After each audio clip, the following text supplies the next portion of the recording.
innovation and business building experience on a global platform, you'd say there are probably about a half a dozen places that are really central to understanding this. Silicon Valley is an obvious one. A lot of software, consumer-oriented technologies are coming out of there. There's a wonderful Indian diaspora that taps into that. But the cultural environment in which that innovation happens and those marketplaces are operated, so different from other parts of the world. So it's a little bit almost artificial to use Silicon Valley as the only example. You've then got good old Route 128 in Boston, where again things are happening, the biotech sector, hugely surrounded by universities and institutions like Harvard and MIT, the hospital systems there, and all of that kind of thing goes on.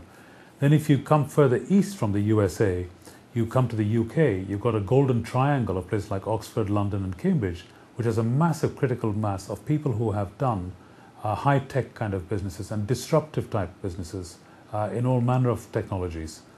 And within that, if we focused on, say, Cambridge, which has got a very deep science background, 20 plus Nobel Prize winners in all sorts of fields, an eminent university, 800 years old, etc., which is all wonderful. But actually, when you look at the cluster itself, which is developed in the last 50 years, there's something like a stable number of about 1,500 companies at any one time in the high-tech sector that have created about 40,000 jobs between them.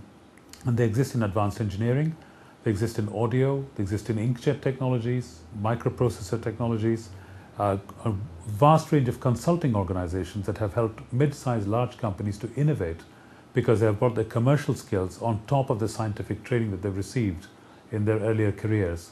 So I would say probably, if you were to look at Europe more generally, I would say Cambridge has to be the number one place to look. It attracted 2 years ago more than 8% of the European venture capital went to this one tiny city of less than 100,000 people. And that's because of the deep experience being formed of serial entrepreneurs and managers who have grown companies to a reasonable size in Cambridge. Sure, they don't have the footprint of the Googles and the Yahoos, but that's just 2 companies. What we're talking about is 1,400 companies that have actually grown and developed to mid-sized range.